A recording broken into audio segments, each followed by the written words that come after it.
Se você puder, abra a sua Bíblia comigo no Evangelho de Mateus, no capítulo 18, e nós vamos ler juntos dos versículos 7 até o 9. Eu vou ler na Almeida Revista Atualizada, mas qualquer que seja a sua versão, eu quero que você me acompanhe.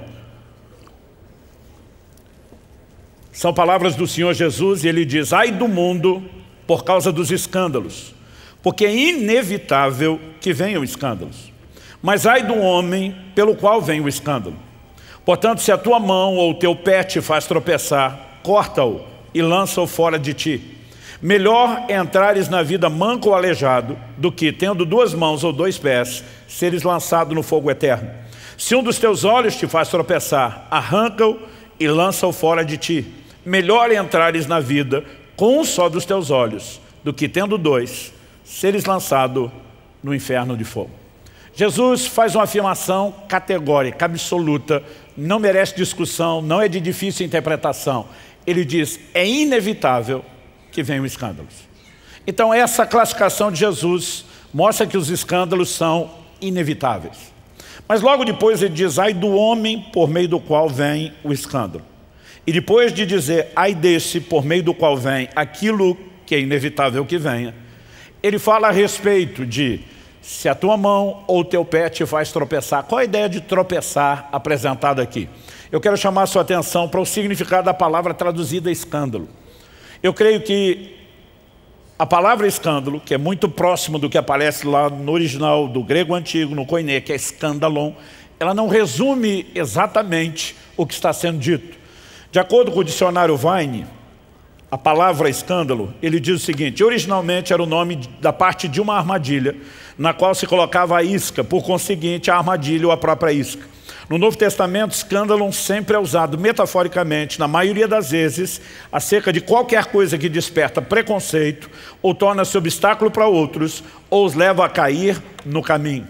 O léxico de Strong apresenta o significado de escândalo assim: uma vara móvel ou gancho de uma armadilha, vara de armadilha, armadilha, cilada, qualquer impedimento colocado no caminho e que faz alguém tropeçar ou cair, pedra de tropeço, qualquer pessoa ou coisa pela qual alguém torna-se presa no erro ou pecado.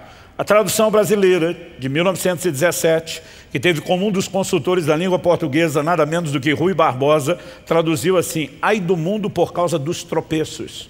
A Nova Almeida Atualizada diz: ai do mundo por causa das pedras de tropeço. E a Nova Versão Internacional, uma tradução que a gente chama de pura equivalência, não literalidade, ela interpretou e diz: ai do mundo por causa das coisas que fazem cair no pecado. Na nossa cabeça, a ideia de escândalo é quando a vergonha de alguma coisa errada cometida por alguém é exposta. E normalmente nós pensamos em escândalo como o problema de alguém veio à tona e se tornou conhecido de outros. Mas por mais que a vergonha tenha sido compartilhada e tornada pública, nós ainda pensamos que é o problema só da pessoa. A ideia de escândalo na Bíblia não é apenas o pecado que alguém comete, é o impacto que isso tem na vida de outros. Tem muito mais a ver com o dano a terceiros do que apenas o pecado propriamente dito. E eu quero que a gente possa olhar devidamente para o que o Senhor Jesus falou. O tema da minha mensagem hoje é uma pergunta. E ele faz muito mais sentido quando a gente olha ali o aspecto ortográfico, né, a grafia, a escrita, do que só falar. Né? Porque aqui nós temos duas perguntas: escândalos inevitáveis e, ao mesmo tempo, separando o in, a pergunta é: escândalos evitáveis? Jesus começa falando que é inevitável que venham escândalos. Então a classificação de escândalos como inevitáveis é bíblica. Mas no mesmo texto, Jesus vai para uma linha de pensamento e aplicação prática, onde ele mostra que os escândalos são evitáveis. E não, ele não está se contradizendo, né? Apesar do paradoxo, da aparente contradição. A palavra de Deus não se contradiz, Jesus não está se contradizendo. E eu quero mostrar que as declarações dele, que vêm no mesmo texto, não são divergentes, elas são complementares. Há uma perspectiva de aplicação para a classificação de inevitável e há uma perspectiva bíblica de aplicação para aquilo que é evitável. Mas antes que a gente fale disso, eu gostaria só de chamar a sua atenção que os escândalos podem ocorrer quando falamos do tropeço colocado diante de outros, por meio da decepção, da falha de alguém, né, o que isso gera na vida de outros, como também por deliberada tentativa de prejudicar outros. Numa das 7 cartas às igrejas da Ásia, no Apocalipse, no capítulo 2, no verso 14, Jesus fala assim: tenho todavia contra ti algumas coisas, pois que tens aí os que sustentam a doutrina de Balaão, o qual ensinava Balaque a armar ciladas, colocar armadilhas, aqui escândalo, diante dos filhos de Israel, para comerem das coisas sacrificadas aos ídolos. Então, a ideia de escândalo não é só o pecado que alguém comete, mas o como isso pode se tornar uma pedra de tropeço, atrapalhar outros. Vou repetir o que eu falei antes. O conceito tem mais a ver com o dano a terceiros do que apenas aquilo que o pecado faz contra nós mesmos na nossa relação com Deus. E o contexto deixa isso muito claro. Porque nós lemos os versículos 7 a 9 de Mateus 18. Mas eu me lembro de um ditado que já foi popular, hoje em dia não é, no meio cristão. Eu ouvia isso ser repetido tanto dentro de casa como na igreja. O ditado era: texto sem contexto não passa de pretexto. Na interpretação bíblica a gente sempre procura olhar o contexto. E eu gostaria que você tivesse a paciência de ver comigo os versículos anteriores de Mateus 18. A gente leu antes do 7 a 9, eu quero ler os anteriores, do 2 ao 6. O texto diz assim: Jesus, chamando uma criança, colocou-a no meio deles e disse: em verdade vos digo que, se não vos converterdes e não vos tornardes como crianças, de modo algum entrareis no reino dos céus. Portanto, aquele que se humilhar como essa criança, Jesus está falando de uma criança literal, idade cronológica, esse é o maior no reino dos céus. E quem receber uma criança tal como esta em meu nome, a mim recebe. Qualquer, porém, que fizer tropeçar aqui é por escândalo. Qualquer, porém, que fizer tropeçar a um desses pequeninos que crê em mim, melhor lhe fora que se lhe pendurasse ao pescoço uma grande pedra de moinho e fosse afogado na profundeza do mar. Jesus toma uma criança literal e ele, a partir disso, começa a falar: se o comportamento de vocês não for semelhante a uma criança, não há a menor chance de que você possa desfrutar do reino. Mas depois ele diz: quem fizer uma criança como essa tropeçar. E a partir daqui que a ideia de tropeço, de escândalo aparece. Então ele diz: ai do mundo por causa dos escândalos. Ai do mundo porque eles trazem dor, eles trazem vergonha, eles trazem decepção, o seu estrago é inestimável. Mas ele também diz: ai do homem por meio do qual os escândalos vêm. Daqui a pouco nós vamos mexer no assunto de juízo sobre os promotores de escândalo. Mas antes disso, eu gostaria de chamar a sua atenção que Jesus está tentando proteger essas crianças. E isso precisa despertar em mim e em você uma consciência. Como igreja, como cristãos e ao mesmo tempo como cidadãos de uma sociedade que deveria proteger melhor as suas crianças. Nós estamos vendo o nível de abuso que estão tentando impor sobre as nossas crianças e nós não podemos assistir isso calados. Hashtag fica a dica. Voltando para o texto bíblico, o Senhor Jesus fala de crianças literais, mas quando você olha o ensino bíblico, nós não podemos excluir, embora a aplicação primária sejam de crianças literais, nós não podemos excluir aquelas que classificamos como espirituais. Em 1 de Pedro 2,2, a Escritura diz: como crianças recém-nascidas, desejem o genuíno leite espiritual, para que, por ele, lhe seja dado crescimento para a salvação. Então você vai ter adultos de idade avançada que acabaram de nascer de novo, e espiritualmente falando, são crianças. Obviamente Jesus não falava só dessas pessoas, mas quando ele fala de não escandalizar os pequenos que creem neles, são os pequenos, os baixinhos literais, mas são aqueles de uma estatura espiritual ainda não desenvolvida, que também são sujeitos a um forte impacto que o nosso comportamento, seja positivo ou negativo, pode proporcionar. É diante dessa ideia que o Senhor Jesus vai apresentar o seu ensino. E eu acredito que nós precisamos ter isso muito claro na nossa mente. A vida cristã não diz respeito apenas à forma como eu e você nos conduzimos diante de Deus, mas a maneira como eu e você decidimos nos conduzir diante de Deus vai afetar a vida de outras pessoas e nós precisamos levar em conta os outros e não apenas a nós mesmos. A pergunta a ser feita é: qual o impacto que o bom testemunho tem na vida de outros? E ao mesmo tempo, a outra pergunta a ser feita é: qual o impacto que o mau testemunho pode ter na vida de outros? No meu primeiro ano como pastor, estamos falando de 30 anos atrás, eu me lembro de uma conversa que eu tive numa oficina mecânica lá em Guarapuava. Eu frequentava com uma certa regularidade a oficina, ela era de um novo convertido, recentemente havia entregado sua vida a Jesus lá na nossa igreja, estava dando os primeiros passos e eu visitava com uma certa recorrência, porque pensa num carro que ia quase tanto na oficina como eu tinha que ir ao supermercado. Eu brinco que aquele carro não podia ver um camarada assim, com um macacão sujo de graxa, que ele ameaçava dar problema. Uma vez estava dirigindo, passei perto de um cara com um macacão sujo e o carro ameaçou falhar. E eu falei para o carro, larga a mão de ser besta, aí um borracheiro, não é nem mecânico, pum, estourou um pneu. Vocês têm ideia de como era. Não era frequente. E eu estou lá conversando a respeito do carro e dos problemas que inevitavelmente estavam para acontecer. E esse mecânico falando comigo, de repente ele vira para mim, ele me olha de uma maneira muito fixa e eu não consigo esquecer essa experiência de quase 30 anos atrás. E ele muda completamente a conversa. Do nada ele olha para mim e diz, pastor, nunca caia. Falei, como é que é? Ele diz, nunca caia. Tem muita gente olhando para o senhor. E se o senhor tropeçar, o strike vai ser grande. Eu não consigo descrever como o temor de Deus se apoderou de mim naquele momento. Eu sabia que aquele novo convertido não estava falando algo de si, da cabeça dele, ele não tinha maturidade espiritual nem para aquilo. Eu entendi que aquilo era uma manifestação da parte de Deus por meio daquela pessoa. E aquela palavra entrou com força, porque apesar de já estar no ministério, eu por ser ainda muito novo e imaturo, nunca tinha parado para pensar que a forma como eu decido viver espiritualmente não afeta apenas a mim, mas afeta a vida de outros. E a partir daquele momento, de alguma maneira, eu comecei a compreender, se eu tropeçar, o dano não é só meu. Eu posso trazer dano a muita gente. Naquela época eu não imaginava quantos milhares de pessoas afetaríamos diretamente e quantos, muitos mais milhares afetaríamos indiretamente. Mas, desde então, eu comecei a procurar entender o que é que a palavra de Deus diz a respeito do assunto que hoje, talvez pela primeira vez nesses 30 anos, ele esteja pregando no formato de uma mensagem organizada e elaborada. E a primeira coisa que eu quero que a gente discuta é o que é evitável e o que é inevitável. Na verdade, vamos começar pelo inevitável, porque Jesus falou primeiro disso. Quando ele afirma, é inevitável que venham escândalos, não tem mais o que discutir, o que interpretar, o que relativizar. O Senhor Jesus diz, vai acontecer e ponto final. É certo, a pergunta a ser feita é, quando? Onde? Por meio de quem? Mas que vai acontecer, vai acontecer.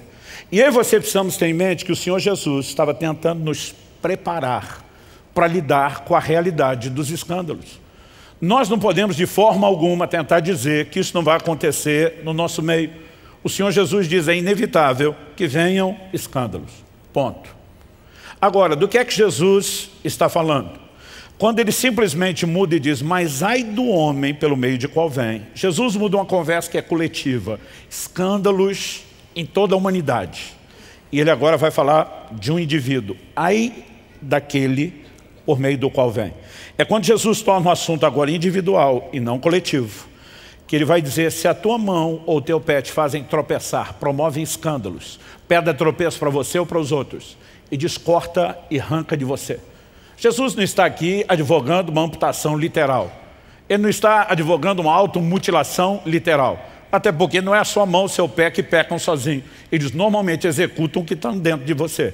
Não adianta você se livrar deles e a maldade vai continuar dentro de você. O que Jesus está dizendo é que nenhum sacrifício é alto demais para se evitar escândalos. Mas ele está dizendo que escândalos são evitáveis. Onde? Na perspectiva individual. Vamos tentar explicar isso melhor.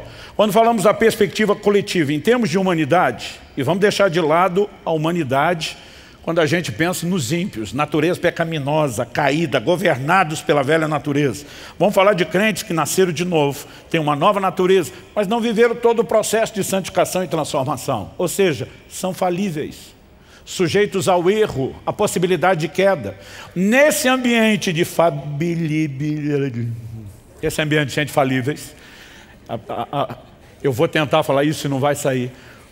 Nós precisamos entender que os escândalos vão pipocar. O que Jesus está dizendo é inevitável que eles apareçam. Por quê? Eu e você não temos controle sobre a decisão de outros. Então, quando falamos dos escândalos na perspectiva coletiva, eles são inevitáveis, não depende de nós.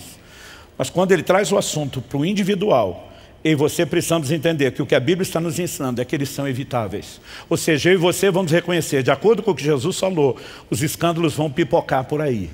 Mas através de mim, não. É uma escolha que eu e você, enquanto indivíduos, podemos fazer. E tudo que Jesus ensina na sequência não faria o menor sentido se os escândalos não tivessem esse aspecto de serem evitáveis. Os outros textos bíblicos que nós vamos ler não fariam o menor sentido, porque não foi só Jesus que falou a respeito do assunto.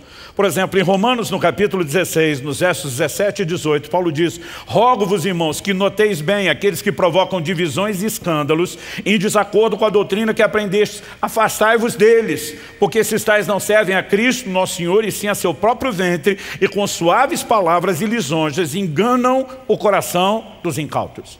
E diz: tem gente inocente sendo enganada? Tem, mas afaste-se dessas pessoas. As orientações sobre a possibilidade de evitá-los, elas se estendem. Por exemplo, além daqueles que deliberadamente se opõem a essa doutrina, nós temos aquilo que não dá para classificar como pecado direto. Eu classificaria de indireto. O que é isso? É quando o erro não está necessariamente naquilo que você faz, mas na maneira como você faz. Eu classificaria isso de uma liberdade irresponsável. Em Romanos, no capítulo 14, de 13 a 15, o apóstolo Paulo, falando pelo Espírito de Deus, diz: não nos julguemos mais uns aos outros. Pelo contrário, tomai o propósito de não pôr de tropeço ou escândalo ao vosso irmão. Vamos fazer uma pausa. Você pode repetir isso comigo? Diga: tomai o propósito de não pôr de tropeço ou escândalo ao vosso irmão. Se os escândalos não fossem evitáveis, por que a Bíblia nos mandaria firmar o propósito de evitar o escândalo? Na perspectiva individual, eles são evitáveis. Agora, Paulo continua e diz: eu sei, verso 14, estou persuadido no Senhor Jesus de que nenhuma coisa é de si mesmo impura, salvo para aquele que assim a considera, para esse é impura. Se por causa de comida o teu irmão se entristece, já não andas segundo o amor fraternal. Por causa da tua comida, não faças perecer aquele a favor de quem Cristo morreu. Gente, para nós hoje, muitas vezes a gente não percebe o quão sensível esse assunto da alimentação era no início da igreja. Quando se conversava com os judeus, que durante séculos e séculos seguiram a lei de Moisés, havia muitas determinações classificando o que era puro e o que era impuro, o que se podia e o que não se podia comer. Paulo está tratando com toda a clareza do assunto. Ele diz: estou persuadido no Senhor Jesus de que nenhuma coisa é impura. Ele começa Romanos capítulo 14 dizendo: um crê que pode comer de tudo. O outro, fraco na fé, ele chama isso de débil na fé, acredita que só pode comer legumes. Essas disputas existiam não só no meio dos judeus, que tinham dificuldade de entender Hebreus 7,12, com a mudança de sacerdócio, a mudança de lei. Alguns deles estavam muito presos, mas quando o evangelho agora migra para o meio dos gentios, a confusão só aumentou. Porque no meio dos gentios o que eles tinham não era o entendimento de uma lei divina, eram práticas do chamado mundo pagão. Então muitos deles eram veganos não por opção de saúde, mas simplesmente por questões religiosas, porque para alguns deles comer carne era um ato profano. Então isso deu muito pano para manga no início da igreja. Paulo está dizendo: ei, eu sei, estou persuadido no Senhor que nada é impuro para si mesmo, a não ser para aquele que assim considera e resolveu acreditar nisso. Mas ele está dizendo ainda que você tem essa liberdade de entender que comer de tudo não é pecado. Se você advogar o uso da sua liberdade de maneira irresponsável e atropelar o seu irmão, você está faltando com amor e você está levando outras pessoas ao tropeço. Ou seja, errado não é só aquilo que você faz. Às vezes você pode fazer uma coisa certa e advogá-la do jeito errado e ainda assim trazer dano para pessoas que são fracas na fé. Andar em amor previne escândalos. 1 de João 2,10 diz: aquele que ama seu irmão permanece na luz e nele não há nenhum tropeço, no grego escândalo. Agora, o oposto, a falta de amor, só vai trazer dano. No verso 11 de 1 de João 2, a Bíblia diz: aquele porém que odeia seu irmão. Odeia seu irmão na Bíblia não é apenas a vontade de tentar matar alguém, é a falta de se importar e de andar em amor. Aquele porém que odeia seu irmão está nas trevas, anda nas trevas, não sabe para onde vai, porque as trevas lhe cegaram os olhos. A Bíblia nos mostra que na perspectiva coletiva, os escândalos são inevitáveis, vão acontecer. A pergunta, como eu disse, é quando, onde, por meio de quem? Porque nós não podemos controlar a escolha de outros. Mas no âmbito pessoal, os escândalos são evitáveis, porque eu e você podemos ter gerência sobre nós mesmos, sobre as nossas escolhas e dizer: isso não terá lugar na minha vida. Definido isso, em segundo lugar, eu quero te lembrar de uma das essências do cristianismo, que é o princípio do exemplo. O exemplo não é apenas uma forma didática, ele é a forma didática. E não apenas quando falamos da formação de discípulos. O pastor Marciano falou, vocês acreditaram na gente quando éramos os improváveis. E foi um bom exemplo, porque hoje eles estão acreditando em muitos de vocês que também eram improváveis. Jesus diz em João 13,15, eu vos dei exemplo para que como eu fiz, vocês também façam. O ensino de Jesus não era só teórico, olha gente, façam isso. O ensino dele era muito prático. E era fundamentado no quê? No seu exemplo. Cristo se torna a nossa referência, o nosso padrão de fé. E Paulo em 1 Coríntios 11:1 diz, sejam meus imitadores, como eu sou de Cristo. Paulo está dizendo, eu decidi segui-lo como referencial. E à medida que eu me alinho com ele, eu me torno referencial e modelo para vocês. Quando eu era garoto, eu ouvi tanto na igreja uma frase, que eu cheguei quase a acreditar que ela era parte da Bíblia. A frase que a gente ouvia era, não olhe para o homem, olhe para Jesus. Eu acho que essa frase fez tanto bem quanto mal. Tinha o seu aspecto positivo e negativo. Qual era o aspecto positivo? Quando alguém se decepcionava com a queda de outro, especialmente de um líder, lembrar essa pessoa de olhar para Jesus, em primeiro lugar é bíblico. Hebreus capítulo 12, verso 1, olhando firmemente para Jesus, o autor e consumador da nossa fé. Os nossos olhos devem estar nele. Agora, se a frase for usada para se eximir da responsabilidade do bom testemunho e do exemplo, aí nós temos algo caótico, catastrófico. Por quê? Nós temos a responsabilidade de imitar o exemplo de Jesus e dessa forma nos tornar referencial e exemplo aos outros. E, gente, isso não diz respeito só à fé. Quando Kelly e eu lançamos nosso livro Como Flechas sobre criação de filhos, eu me lembro de uma live que a gente estava fazendo com alguém, a pessoa do outro lado perguntou, e aí, o que vocês acham que é o mais importante na criação de filhos? Nós respondemos junto, como se tivesse combinado, em coro, o exemplo. Porque não adianta você dizer para os filhos, faça o que eu falo, mas não faça o que eu faço. O exemplo tem um peso, tem um poder extraordinário. E no reino de Deus é a maneira através da qual nós reproduzimos na vida de outros aquilo que temos reproduzido da parte de Cristo na nossa própria vida. Quem está entendendo, diga amém. Quando você olha para a Escritura, nós precisamos entender essa declaração. Não olhe para o homem, olhe para Jesus. Na seguinte perspectiva, se alguém deixou de seguir o referencial, você o descarta e mantém os seus olhos em Jesus. Mas quando alguém está seguindo a Jesus como referencial, ele deve ter a consciência e a responsabilidade de ser modelo. E cada um de nós deve ter essa atitude e mentalidade. Isso não diz respeito apenas a uma liderança. A responsabilidade de não escandalizar não se limita a líderes. De ter um bom exemplo não se limita a líderes. Eu citei Romanos 14:15, Paulo está falando para todo cristão, se o seu irmão se entristece por causa da comida, você não está andando segundo o amor. Isso tem nada a ver com liderança, tem a ver com o comportamento do dia a dia. Na hora da refeição, não era nem no culto. A responsabilidade que eu e você temos de um bom comportamento, leia-se, testemunho de vida, é porque ele embeleza, de acordo com a Escritura, a doutrina de Cristo. E a falta dele, nós podemos dizer que macula, enfeia a doutrina de Cristo. Se a gente puder inventar o verbo enfeiar. Em Tito capítulo 2, de 7 a 10, nós lemos, verso 7. Paulo diz, seja você mesmo um exemplo de boas obras. Você pode repetir isso? Diga comigo. Seja um exemplo de boas obras. Paulo diz, no ensino mostre integridade, reverência, linguagem sadia e irrepreensível, para que o adversário não seja envergonhado. Para que o adversário seja envergonhado, não tendo nada de mal a dizer a nosso respeito. Ele está dizendo que um bom testemunho cala a boca de qualquer opositor da fé.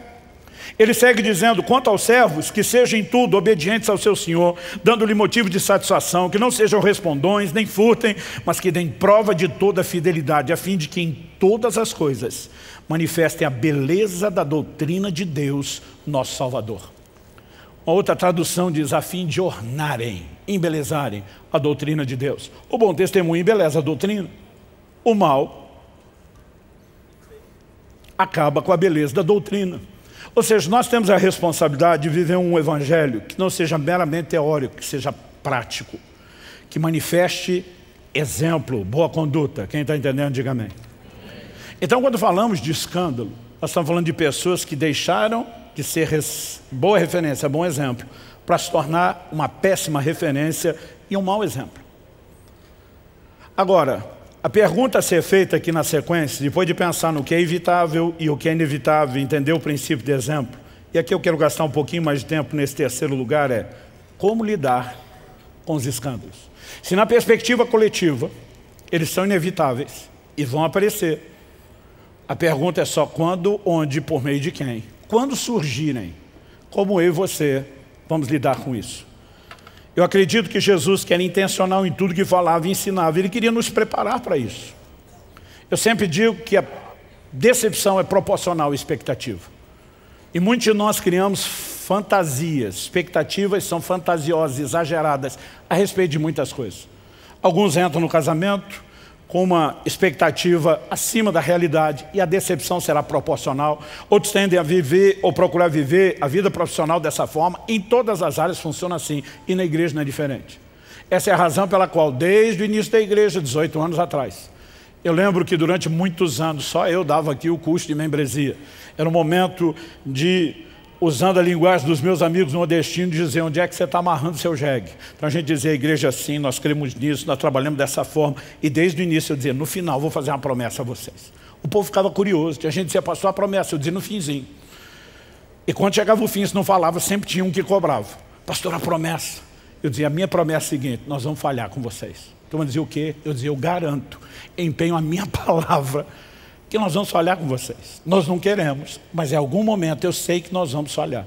Agora, nesse ambiente, onde nós não queremos falhar, mas vamos falhar, quando falhar, nós vamos manifestar uma grande disposição de consertar depois. As pessoas diziam, pastor, por que essa promessa? Eu dizia, porque eu quero derrubar a sua expectativa. Nós não somos um ambiente de gente perfeita. Nós vamos falhar. E quando eu olho para Jesus ensinando essas coisas, eu acredito que não é muito diferente. Nenhum de nós pode deduzir que mesmo líderes estejam acima de qualquer suspeita. Isso não existe no mundo cristão, numa fé ensinada nas Escrituras. Nós temos a mania de olhar para homens e mulheres que Deus usa quase como aquela mentalidade dos gregos antigos, são semideuses. Não. Quando a Bíblia fala de homens que Deus usou como Elias, diz, semelhantes a nós, sujeitos às mesmas paixões. Traduzindo, farinha do mesmo saco. Eu e você precisamos entender isso. Por exemplo, 1 Timóteo capítulo 5, verso 19. Paulo diz assim, não aceite denúncia contra presbítero. Na cartilha de alguns líderes, o versículo só vai até aqui e para. Isso poderia sugerir que então eles estão acima de qualquer suspeita. Quem são os presbíteros? Não são apenas os pregadores, os pastores. Eram os homens de governo que lideravam, supervisionavam a vida da igreja. Mas ele continua e diz, não aceite denúncia contra presbítero, a não ser exclusivamente sobre o depoimento de 2 ou 3 testemunhas. Ele está dizendo, se for só a palavra de um contra o outro, o processo disciplinar não anda. Porque essas pessoas não chegaram até esse lugar sem construir uma vida de exemplo. Em 1 Timóteo 3, Paulo diz, se alguém almeja episcopado, excelente obra almeja. Ele diz, mas o bispo tem que ser, e aí vem uma lista de qualificações. Se você somar a lista que ele faz dos bispos, na sequência dos diáconos, eliminar as repetidas, você tem uma lista de 16 características explícitas. Dá para tomar mais uma ou duas por inferência. Das 16 explícitas, só uma diz respeito à habilidade, apto para ensinar. Todas as outras 15 são traços de caráter. Agora, qual é o modelo de formação de líder da igreja, generalizando dos últimos séculos? A gente manda um camarada 4 anos para o seminário estudar teologia, aprender muito para voltar apto para ensinar. Só que 15 das 16 características são traços de caráter, e a maioria sai de 4 anos de teologia, sem nunca ter tido uma aula sobre caráter. E nós começamos a tornar o processo de formação de líderes cada vez mais complicado. Por quê? Valorizamos habilidades e subestimamos a importância de um caráter. De acordo com o princípio bíblico, para chegar lá, ele tinha que ter uma história exemplar. Mas se depois de chegar, perder o exemplo, tem que sair do lugar que está. Apocalipse capítulo 2, carta à igreja de Éfeso, o Senhor falando com o anjo, o mensageiro da igreja de Éfeso, disse, se você não se arrepender, eu tiro de você o candeeiro que eu lhe entreguei. Se você ler Apocalipse 1, na visão João vê 7 estrelas e 7 candeeiros. A Bíblia diz que os 7 candeeiros eram as 7 igrejas. E as estrelas eram os anjos, os mensageiros das igrejas. O Senhor está falando para o mensageiro, se você não arrepender, eu tomo de volta a igreja que eu lhe confiei. Porque para entrar no ministério tem que ser exemplar e para permanecer também. Se o exemplo for comprometido, a liderança também está comprometida. Agora, quando a Bíblia apresenta líderes falhos, sujeitos a processos disciplinares, eu e você vamos tentar criar uma ideia de que isso nunca vai acontecer. Eu queria poder prometer a você que no nosso meio isso nunca vai acontecer, não posso, até porque já aconteceu. Anos atrás, quando ainda usávamos o prédio e a estrutura da Água Verde, Eu passei um dos momentos de maior dor e vergonha da minha vida.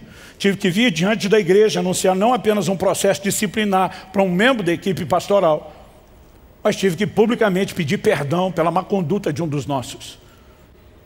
Eu nunca senti tanta dor no meu coração, tanta vergonha, como naquele dia que eu tive que vir a público.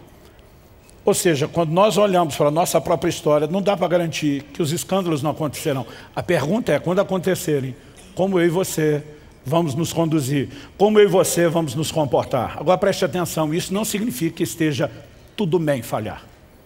Jesus diz, ai do homem por meio do qual vem escândalos. Sabe o que ele está dizendo? Ele diz, eu vou tratar do assunto com seriedade. É mais grave do que a maioria de vocês imaginam. Em Mateus, no capítulo 13, nos versos 41 e 42, no final da parábola do joio e do trigo, Jesus diz, mandará o Filho do Homem e os seus anjos, que ajuntarão do seu reino todos os escândalon, os promotores de escândalos, as pedras de tropeço, e os que praticam a iniquidade, os lançarão na fornalha acesa. Ali haverá choro e ranger de dentes. É indiscutível que haverá juízo.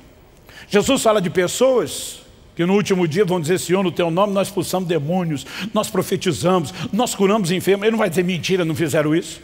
Ele não vai dizer coisa nenhuma, não foi no meu nome. Ele vai dizer, apartai-vos de mim, vocês praticam iniquidade, eu não vos conheço. Sabe o que ele está dizendo? Vocês não me representam. Porque fazer as minhas obras sem manifestar o meu caráter não dá a vocês o direito de me representarem. Então nós não podemos olhar e simplesmente dizer, não, não vai acontecer. Ao mesmo tempo, quando acontece, a gente diz, o juízo será severo. Ao mesmo tempo, precisamos entender que pessoas, como Davi, chamado de um homem segundo o coração de Deus, que caem e se arrependem, precisam encontrar no nosso meio um ambiente de restauração. Gálatas capítulo 6, verso 1, nos fala a respeito disso. O texto diz de uma maneira muito clara, irmão, se alguém for surpreendido em alguma falta, vocês são espirituais, restaure essa pessoa com espírito de brandura. Outra versão diz com mansidão. Mas ele também diz, e que cada um tenha cuidado, para que não seja também tentado. Ele está dizendo, mesmo vocês, os espirituais, que podem ajudar a restaurar, cuida. Porque o que aconteceu com ele poderia acontecer com você. Traduzindo, ninguém está acima de qualquer suspeito. O ambiente de amor e restauração não significa um ambiente de está tudo bem, pode fazer.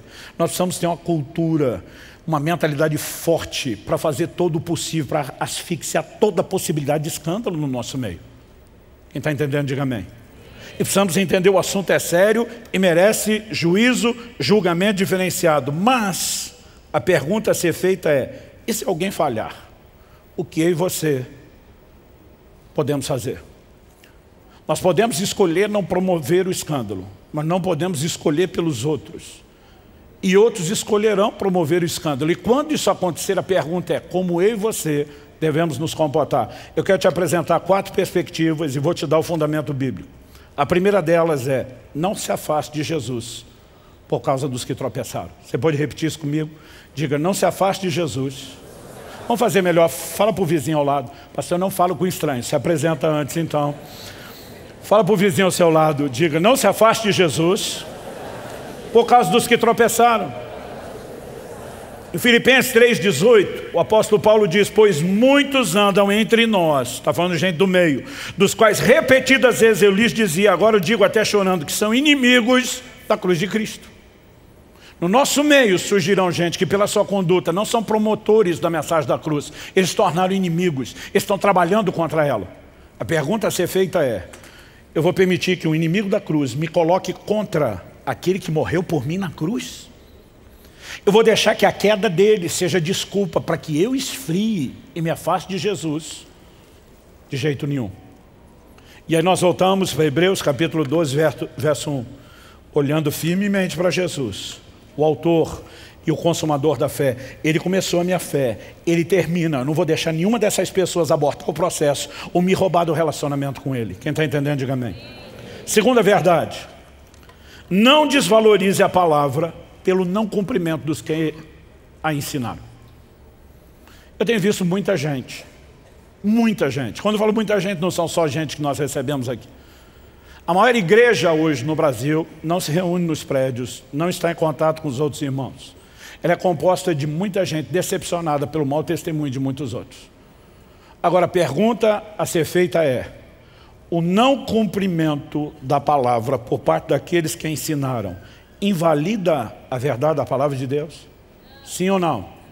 Vamos ver o que Jesus, o cabeça da igreja, ensinou. Mateus 23, de 1 a 3. Então Jesus falou às multidões e aos seus discípulos: na cadeira de Moisés se assentaram os escribas e os fariseus. Portanto, façam e observem tudo, não uma parte, tudo o que eles disserem a vocês, mas não os imitem em suas obras, porque dizem e não fazem. Jesus está confrontando um bando de religiosos hipócritas. Ele está dizendo: se vocês olharem para o comportamento deles, não merece ser imitado, porque eles não vivem o que estão ensinando a vocês. Mas o que eles estão ensinando não é um código de comportamento humano, é a palavra de Deus. Então obedeça a tudo o que eles ensinarem, enquanto eles estiverem ensinando a palavra.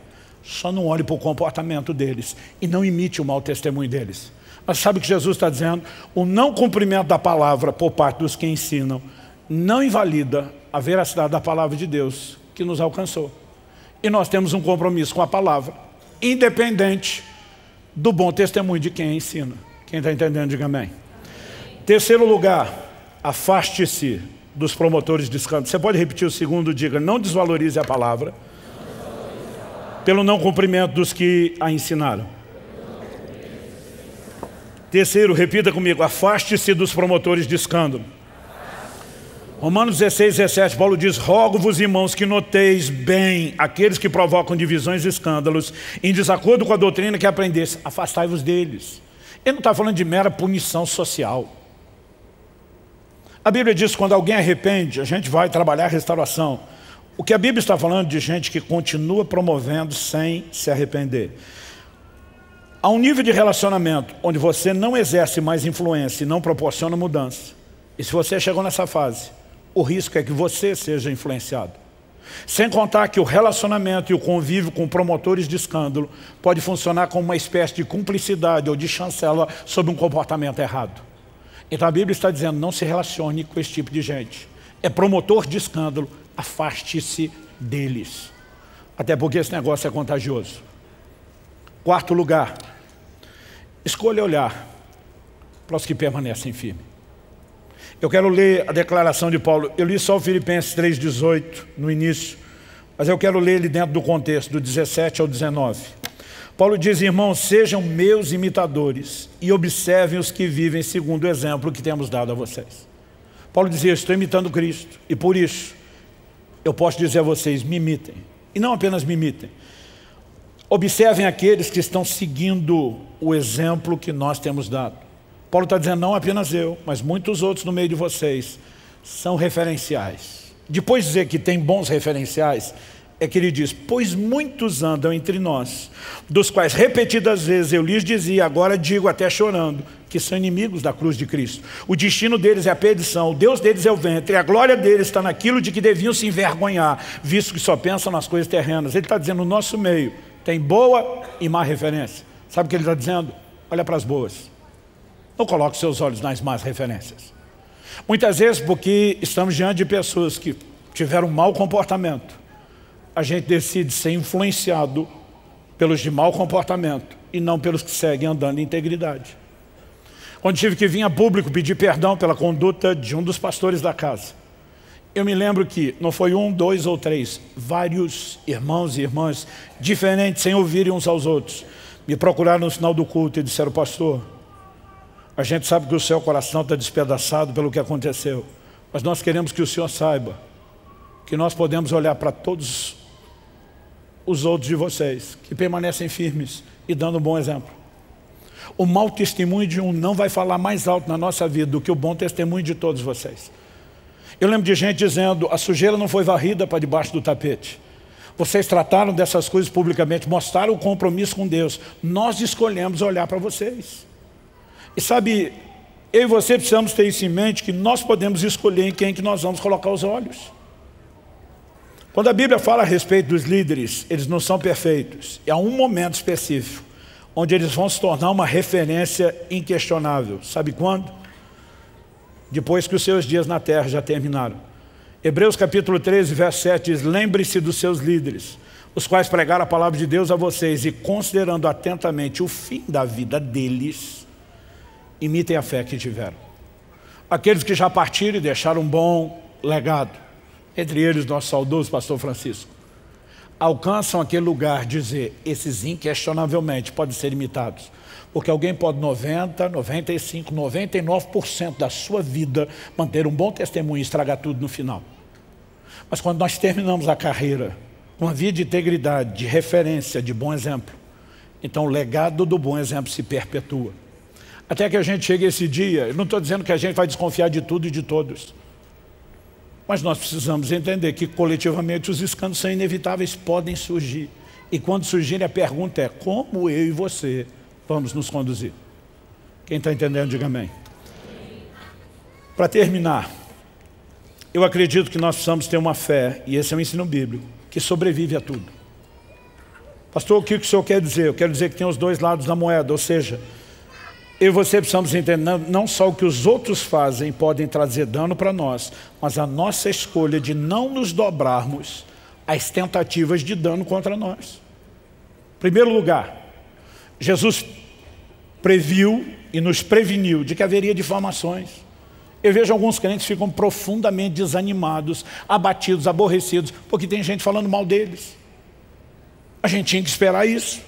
Mateus capítulo 5, versos 11 e 12. Bem-aventurados são vocês quando, por minha causa, os insultarem, os perseguirem e mentindo, disserem todo mal contra vocês. Jesus não diz senta, chora, desanima, entrega os betes, ele diz alegrem-se, exultem, porque é grande a recompensa de vocês nos céus, pois assim perseguiram os profetas que viveram antes de vocês.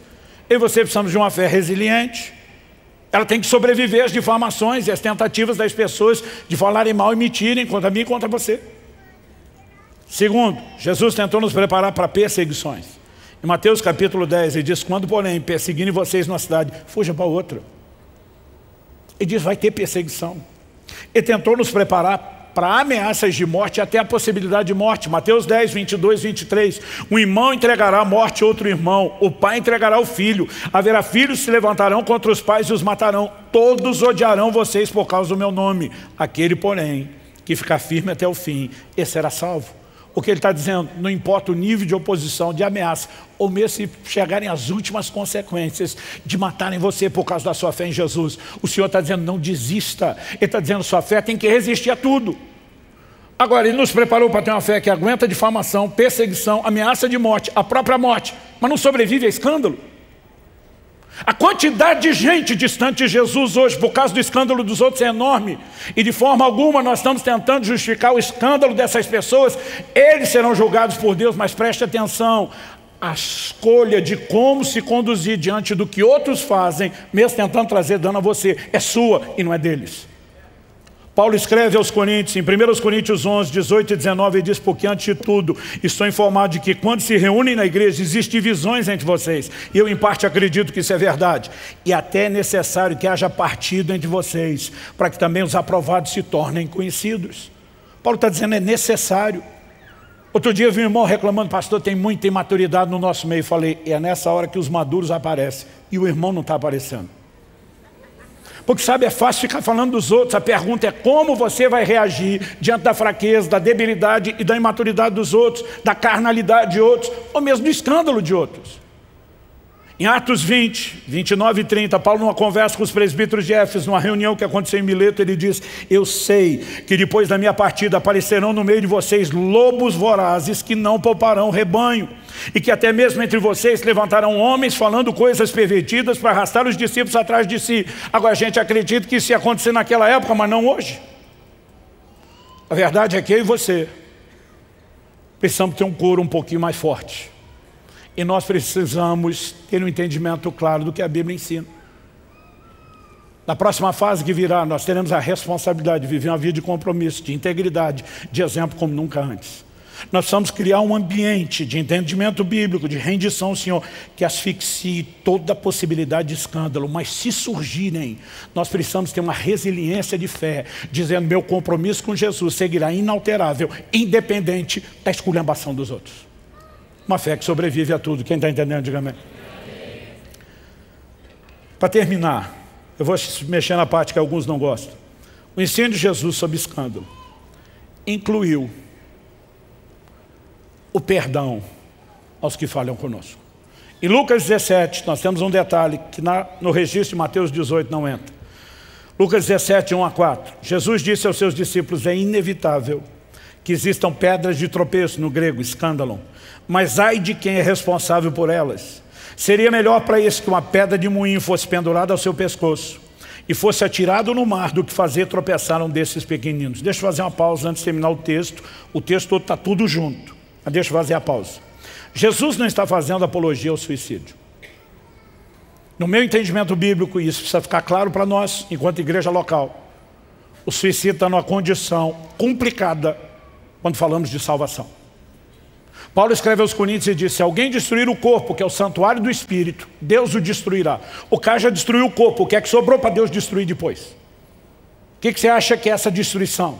Você está falando de condenação eterna? Nós podemos abrir discussões sobre casos de sanidade mental. O juízo com que alguém fez uma escolha. Mas não podemos ter uma mentalidade tolerante ao suicídio. Dar fim à própria vida não é o caminho de Deus para ninguém. Que ninguém ceda a esse tipo de pressão, não importa o seu nível de desespero.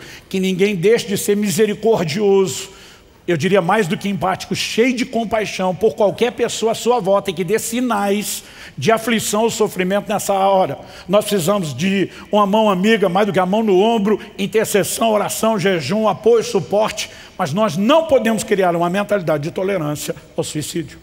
Nós precisamos promover um ensino contrário. Então não, Jesus não faria apologia ao que a Bíblia é contrária. O que é que ele está dizendo? Em primeiro lugar, ele está dizendo, se você vai escolher viver uma vida onde os escândalos entram, você não deveria imaginar que vale a pena viver esse tipo de vida. É mais importante do que viver, evitar escândalos. Outro dia alguém falou, mas pastor, se na sua teologia o suicida está pegando um passaporte meio que direto para a condenação eterna, por que é melhor o cara fazer isso do que dar escândalo? Eu falei, é melhor ele ir para o inferno sozinho do que arrastar um monte de gente com ele. Dá para entender a diferença?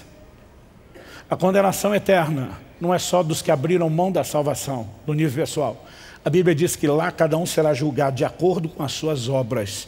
E quanto mais gente o cara arrastou com ele para o inferno, maior será o nível de condenação que ele vai viver. Então Jesus está dizendo, é melhor você se despachar para lá, sozinho, do que arrastar mais gente com você, porque a coisa vai ficar ainda pior. Mas não, Jesus não está dizendo faça isso. Ele está dizendo não vale a pena viver para se tornar um promotor de escândalo. Então, se eu e você entendemos isso, nós não vamos dar fim à vida. Nós vamos escolher viver da forma correta. Deu para entender? Depois de deixar claro o assunto, Jesus emenda e diz, tenham cuidado. Cuidado com o quê? Se o seu irmão pecar, repreenda-o. Se ele se arrepender, perdoe-lhe.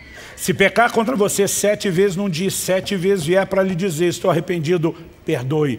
O assunto do perdão é extenso. Mas eu tenho visto muita gente que, machucado pelo mau testemunho de outros, permite que o veneno comece a entrar no seu coração. Alguém definiu o ressentimento mais ou menos com o seguinte exemplo, para indicar a falta de inteligência dele. Diz, o ressentimento guardado no coração é algo assim semelhante a você beber todo dia um pouco de veneno, esperando que quem te feriu morra. Quem está morrendo é você. Muita gente está carregando dano da escolha de outros, de um mau comportamento, porque abrigou no seu coração a dor da decepção. Quando Jesus diz, ai do mundo por causa dos escândalos, gente, isso é trágico.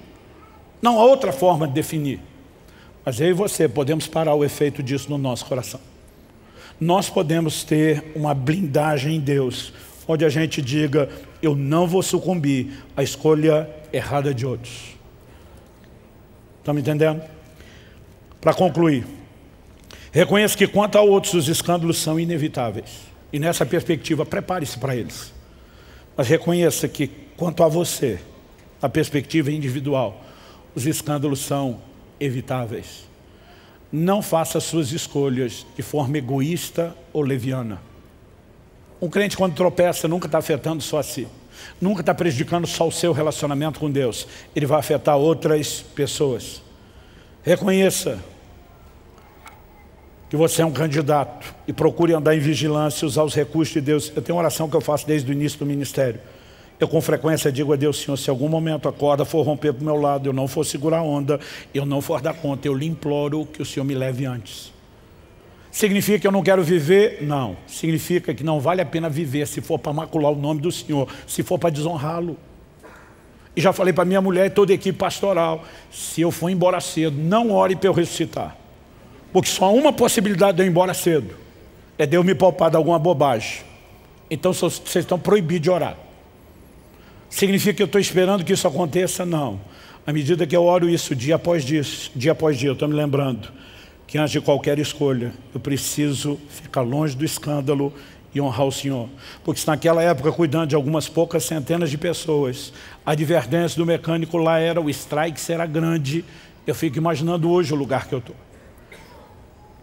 Eu não tenho o direito de tratar o ministério como se fosse só um privilégio e não uma responsabilidade.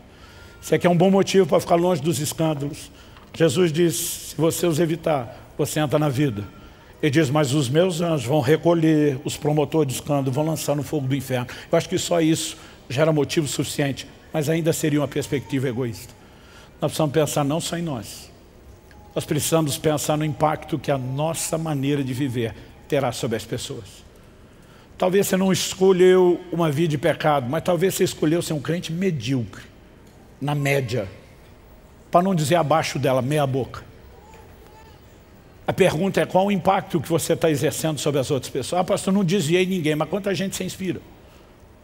Nós precisamos pensar que as escolhas que fazemos vão produzir impacto na vida de outros. E Deus nos julgará, não só pelos efeitos das nossas escolhas, na nossa própria vida, mas pelo impacto na vida de outros.